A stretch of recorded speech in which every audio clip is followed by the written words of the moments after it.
नमस्कार साथियों, हमारे YouTube चैनल तैयारी 24x7 में आपका स्वागत है।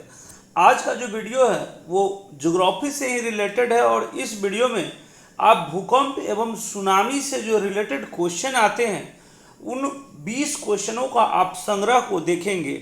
इसमें देखिए थोड़ा सा इसमें समझ लेना है, उसके बाद भूकंप से रिलेटेड जितने भी क्वेश्चन आएंगे किसी भी एग्जाम में आपके क्वेश्चन नहीं छूटेंगे। चलिए आज के सेशन की शुरुआत करते हैं पहले क्वेश्चन के साथ। हमारा आज का जो पहला क्वेश्चन है वो है कि भूकंप आने से पहले वायुमंडल में कौन सी गैस की मात्रा की वृद्धि हो जाती है ना। जिसे भूकंप आने से पहले वायुमंडल में कौन सी गैस की मात्रा में वृद्धि हो जाती है। तो ऑप्शन है हमारा हीलियम, ऑप्शन बी में है आर्गन, ऑप्शन सी में है रेडॉन और ऑप्शन डी में है हमारा हाइड्रोजन। तो देखिए भूकंप आने से पहले वायुमंडलीय क्षेत्र में क्या होता है, रेडॉन गैस की ना मात्रा में वृद्धि हो जाती है। उसके बाद हम चलते हैं अपने अगले क्वेश्चन की ओर। हमारा अगला जो क्वेश्चन है वो है भूकंपीय तरंग कितने श्रेणी में बांटा जाता है। ऑप्शन ए है हमारा 2 श्रेणी, ऑप्शन बी में है 3 श्रेणी, ऑप्शन सी में हमारा 4 श्रेणी और ऑप्शन डी में है हमारा 7 श्रेणी। तो इसका सही उत्तर जो होगा, जो भूकंपीय तरंग होते हैं इनको 3 भागों में बांटा जाता है। क्या होता है, तो एक पी तरंग होते हैं, एक एस तरंग होते हैं और एक एल तरंग होते हैं। तो कितने श्रेणी में बांटा जाता है, 3 भागों में बांटा जाता है, पी तरंग, एस तरंग और एल तरंग। उसके बाद हम चलते हैं अपने अगले प्रश्न की ओर। हमारा अगला जो प्रश्न है वो है भूकंपीय तरंग में सर्वाधिक तीव्र गति किसकी होती है। ऑप्शन ए है हमारा पी तरंग, ऑप्शन बी है हमारा एस तरंग, ऑप्शन सी है हमारा एल तरंग और ऑप्शन डी है जेड तरंग। तो देखिए भूकंपीय तरंग में मैंने पिछले क्वेश्चन में बताया कि 3 प्रकार के तरंग होते हैं, उसमें सबसे ज़्यादा जो तीव्र गति से तरंग उत्पन्न होती है वो पी तरंग होती है। कौन सी तरंग होती है, पी तरंग जो है ना वो सबसे तीव्र गति से उत्पन्न होती है। उसके बाद हम चलते हैं अपने अगले प्रश्न की ओर। हमारा अगला जो प्रश्न है, निम्नलिखित में से कौन सा भूकंपीय तरंग ठोस के साथ तरल व गैसीय माध्यम में भी गुजर सकती है। देखिए जो भूकंपीय तरंग जो है ना वो ऐसा कौन सा तरंग होता है जो ठोस के साथ साथ तरल और गैस में भी गुजर सकता है। ऑप्शन ए है हमारा पी तरंग, ऑप्शन बी है हमारा एस तरंग, ऑप्शन सी है एल तरंग और ऑप्शन डी है जेड तरंग। अब देखिए मैंने आपको बताया था कि जो सबसे ज़्यादा जो भूकंपीय तरंग में जो पी तरंग होती है वो सबसे तीव्र गति से चलती है। तो यही जो पी तरंग है ना ये ठोस में, द्रव में और गैस में तीनों माध्यम में ये गुजर सकती है। थोड़ा सा ये होता है कि ठोस के बाद जब ये तरल माध्यम यानी द्रव माध्यम में जाती है तो थोड़ा सा तरंग जो होता है इसका स्लो हो जाता है, मतलब धीमी हो जाता है, लेकिन यह सभी माध्यमों में ट्रेवल करती है। तो यह जो है ना इसका सही उत्तर क्या हो जाएगा, पी तरंग होगा, जो तीनों माध्यमों में यह गुजर सकती है, ठोस, द्रव और गैस में। यह क्वेश्चन कई बार पूछा भी गया है। उसके बाद चलते हैं हम अपने अगले प्रश्न की ओर। हमारा अगला जो प्रश्न है, निम्नलिखित में से किस भूकंपीय तरंग की चाल अनुदैर्ध्य तरंगे होती हैं।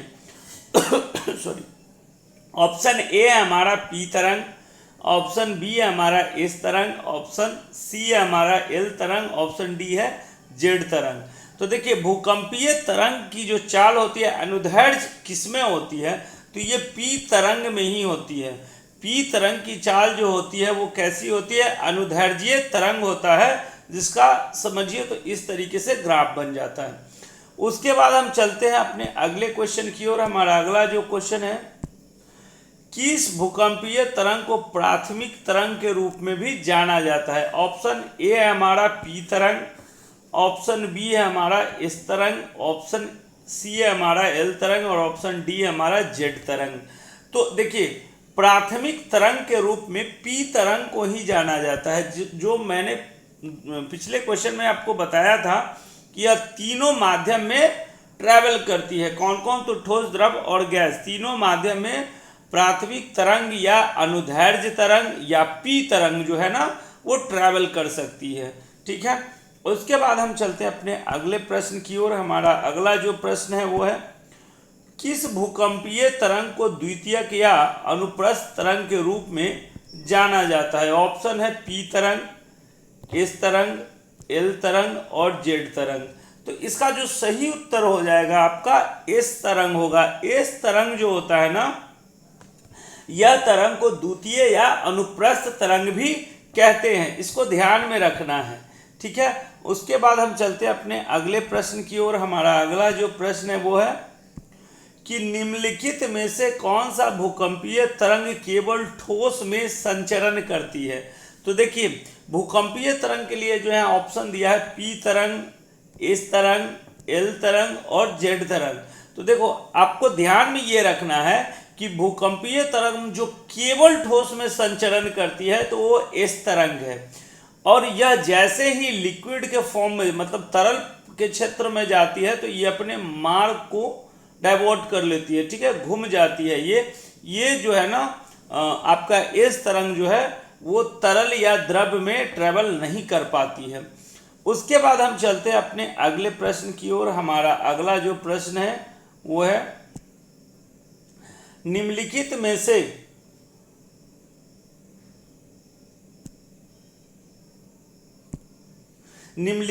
से किस भूकंपीय तरंग से पता चलता है कि पृथ्वी के क्रोड तरल के रूप में है?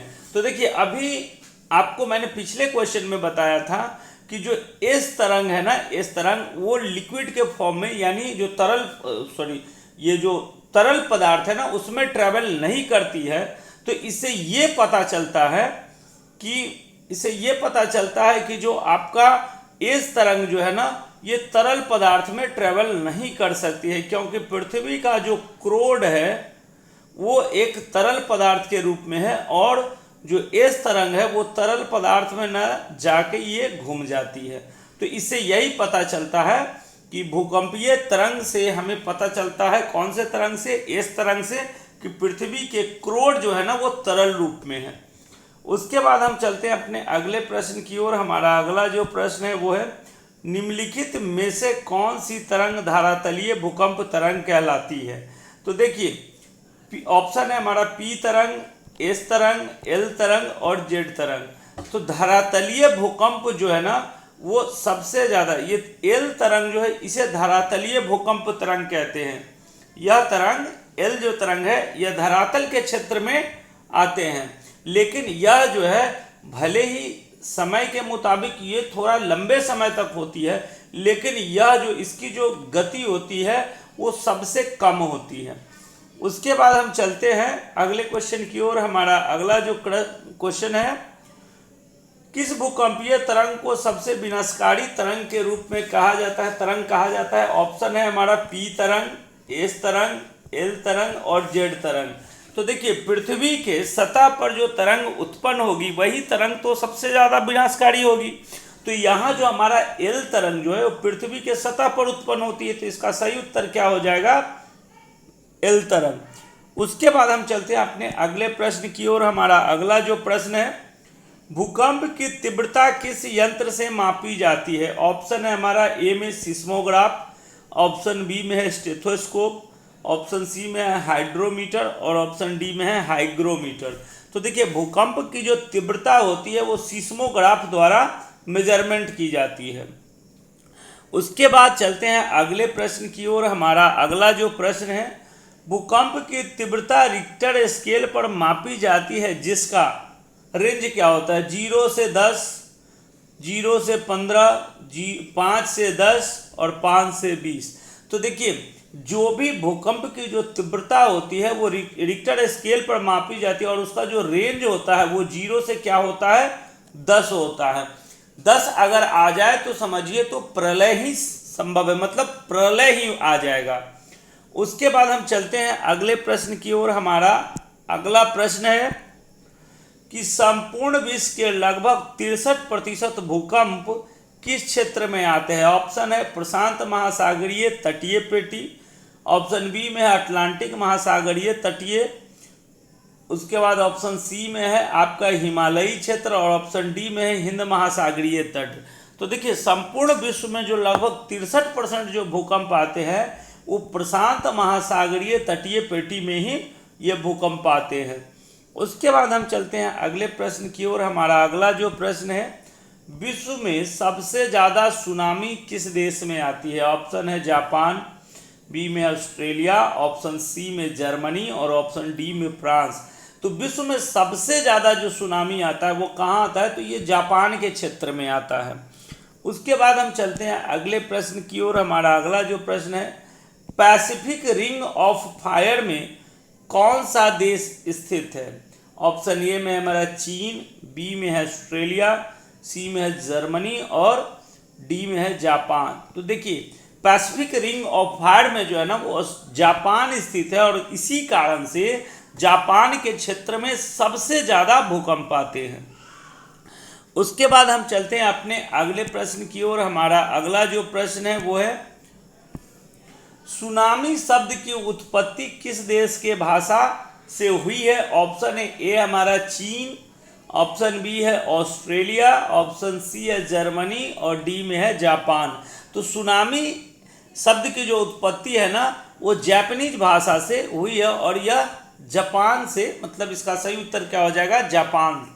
उसके बाद हम चलते हैं अपने अगले प्रश्न की ओर। अगला प्रश्न है हमारा, निम्नलिखित में से कौन सा देश भूकंप जोन निम्नलिखित में से कौन सा राज्य भूकंप जोन 5 के अंतर्गत नहीं है? ऑप्शन ए है हमारा केरल, ऑप्शन बी में है उत्तराखंड, ऑप्शन सी में है हिमाचल प्रदेश और ऑप्शन डी में है बिहार। तो देखिए बिहार में जो है ना, बिहार के कुछ क्षेत्र जो दक्षिणी बिहार के क्षेत्र है वो भूकंप जोन 3 में आते हैं, लेकिन जो उत्तर बिहार का क्षेत्र है वो जो है ना वो आपका जैसे सीतामढ़ी सब क्षेत्र जो है वो भूकंप 5 के भी जोन में आता है। उसके बाद केरल जो है ना, ये केरल आपका भूकंप जोन 3 के अंतर्गत आता है, उत्तराखंड 5 में और हिमाचल प्रदेश भी 5 में आता है। तो इसका सही उत्तर क्या हो जाएगा? केरल हो जाएगा। उसके बाद हम चलते हैं अगले प्रश्न की ओर। हमारा अगला जो प्रश्न है, विश्व का सबसे सक्रिय ज्वालामुखी कौन सा है? ऑप्शन है किलायू, ऑप्शन बी में है बैरन द्वीप, ऑप्शन सी में है फ्यूजियामा, ऑप्शन डी में है कोटोपैक्सी। तो देखिए इसका जो सही उत्तर होगा वो होगा किलायू। किलायू जो है ना वो विश्व की सबसे सक्रिय ज्वालामुखी है और यह जो है ना वो हवाई द्वीप में है। यह कहाँ है? हवाई द्वीप में है, इसे ध्यान में रखना है। किलायू जो है ना वो विश्व की सबसे सक्रिय ज्वालामुखी और ये कहाँ स्थित है? तो हवाई द्वीप में स्थित है। उसके बाद चलते हैं हम अपने आज के लास्ट क्वेश्चन की ओर। हमारा अंतिम जो प्रश्न है वो है, भारत के क्षेत्र में विनाशकारी सुनामी कब आई थी? भारत में एक जहाँ तक मुझे भी याद है भारत में एक विनाशकारी सुनामी आई थी जिसमें बहुत सारे तमिलनाडु के क्षेत्र, अंडमान निकोबार के क्षेत्र के बहुत सारे लोगों की जाने गई थी। तो यह कब आई थी? तो देखिए ऑप्शन ए है हमारा 2004, 2009, 2014 और 2010। तो यह जो भारत के क्षेत्र में सबसे विनाशकारी भूकंप आई थी यह आई थी 26 दिसंबर 2004 को यह सुनामी आई थी। यह जो है ना इसका सही उत्तर हो जाएगा 2004। 26 दिसंबर 2004 को आने वाली जो ये सुनामी थी यह भारत के लिए खास करके दक्षिण भारत में तमिलनाडु, उड़ीसा के तट तो थे ही, अंडमान निकोबार में इन्होंने बहुत लोगों की जान ले ली थी। तो ये था हमारा आज का वीडियो में मैंने कोशिश किया कि भूकंप और सुनामी से जो रिलेटेड क्वेश्चन आते हैं वो ना छूटे।